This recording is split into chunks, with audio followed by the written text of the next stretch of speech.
We're here at the Martin Luther King Jr. Memorial Library in Washington, D.C. for our second exhibit of 2025. We started the year at the International Peace Museum in Dayton, Ohio, and we're now thrilled to be in this amazing public space. Hi, I'm Zach Klim, and I'm director of the Museum of the Peace Corps Experience, and I'm here with Nicole Bannister, and I am a board member at the Museum of the Peace Corps Experience. We're here at the Martin Luther King Jr. Memorial Library in Washington, D.C. on the opening of Peace by Design, Posters, Poetry, and the Spirit of Peace Corps, the second exhibit of 2025 from the Museum of the Peace Corps Experience. I think one of the reasons that this exhibit in particular really resonates with me is because it exists so strongly at the intersection of so many of my identities. We are here at the Martin Luther King Jr. Library. As a Black American, this is a space that is incredibly special and important to my culture and my heritage. We're also celebrating the Peace Corps Iran Association with stories and poems from people who served in Iran. My mom is from Iran, so it's incredible to see this beautiful intersection of the United States and Iran and Peace Corps all happening right here in this exhibit space. Peace by Design transports visitors into the early years of the Peace Corps. Together, these works illustrate how design and imagination, whether in posters, objects, or poems, shape a movement of young people determined to build peace across borders. Peace Corps posters are more than recruitment tools. They're cultural artifacts that reflect shifting ideals of service and diplomacy.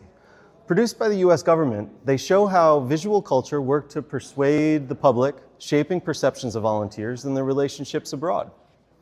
In 1966, Norman Rockwell created a series of anniversary illustrations that placed volunteers in Africa, Asia, and Latin America, tying President Kennedy's vision of images of cooperation and international development. Later designs experimented with bold color and psychedelic style, echoing the energy of youth culture and the urgency of peace during global unrest. Together, these works capture the optimism and anxieties of the era, asking viewers to imagine what service might look like in their own lives.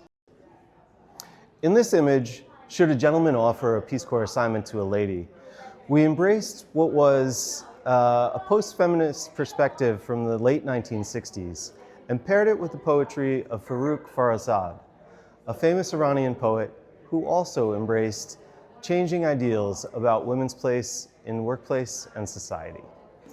So we're going to move on and talk about an example of the spirit and ideas of Peace Corps through Peace Corps Iran, which was a program in Iran from 1962 to 1976. Nearly 2,000 young Americans served as Peace Corps volunteers in Iran.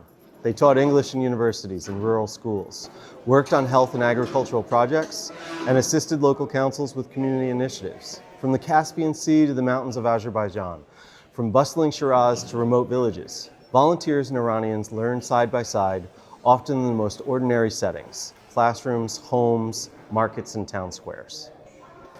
What made this exchange remarkable was not only the projects themselves, but the relationships they fostered. Volunteers lived simply, studied Persian, settled into the rhythms of daily Iranian life. Many were invited to family gatherings, weddings, and holiday celebrations, forging friendships that endured long after the Peace Corps left Iran. For Iranians, these encounters offered a chance to know Americans not as distant officials, but as neighbors and colleagues. For Americans, it meant discovering new perspectives that influenced how they viewed Iran, but also their own country and its role in the world. As part of this exhibit, we're thrilled to feature the photography of Dennis Briskin. Dennis Briskin was a volunteer in Iran in 1967 to 1969, and while there, he photographed host families, fellow volunteers, his neighbors. Here we have Dennis's final parting photograph from the bus as he departed his host town of Iraq. Dennis Briskin was a Peace Corps volunteer in Iran 1967 to 1969. He taught English in Iraq and began photographing daily life in cities and villages across Iran. With little formal training, he captured markets, mosques, and diverse families who welcomed him into their homes. Briskin later worked as a journalist and editor decades after he published Iran Before and The Face of Iran, preserving a vivid portrait of Iranian life as a decade before the culmination of the revolution in 1979.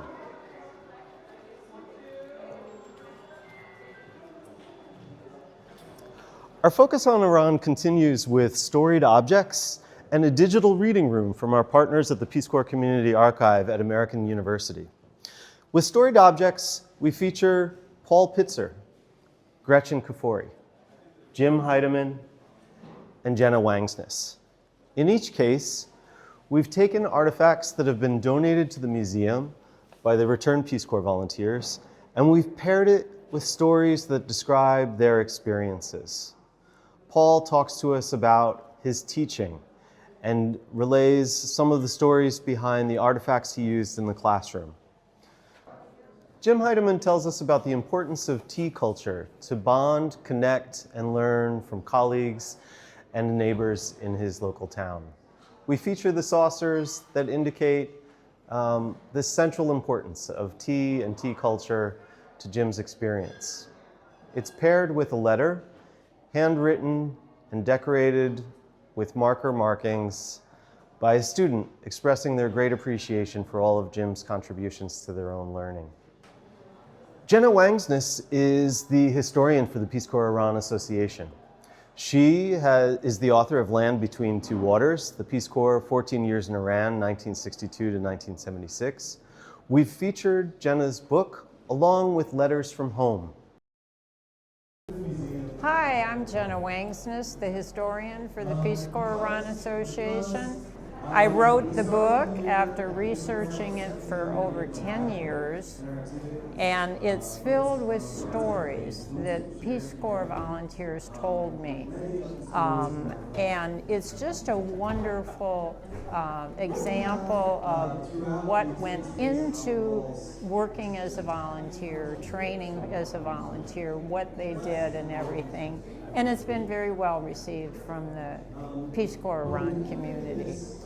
We've also got a digital reading room that is the result of a partnership with the Peace Corps Community Archive at American University. They've shared aspects of the archive, which is a variety of guides and training materials, everything from a practical guide to buying Iranian carpets to how to build a washing machine. Visitors to the exhibit can view the covers of these materials, but also access the full text with QR codes that link to the American University Archive in real time. Here at the Peace by Design exhibit at the MLK Library in Washington, D.C., you have the opportunity to immerse yourself in what it would have been like to be a Peace Corps volunteer in Iran. So if you don't know anything about Iran, if you want to learn something about this incredible country, you have the opportunity to come here, scan these QR codes, and literally read training materials, read resources from volunteers who served in Iran in the 60s and 70s. Remember, this exhibit is open until January 2026. So if you can't come tonight on opening night, you can absolutely come another day and come experience this all throughout November and December. Hundreds of you still showed up, showed out, right here, right now, in this moment for peace. So again, I say thank you. Thank you on behalf of the Museum of the Peace Corps Experience for being here tonight. Thank you for making a donation to continue this important work. Thank you for bringing your friends and your families to this exhibit. Thank you for sharing about your experience here today on social media. Thank you for joining the museum as a member. And thank you for helping us all to remember that peace is indeed by design.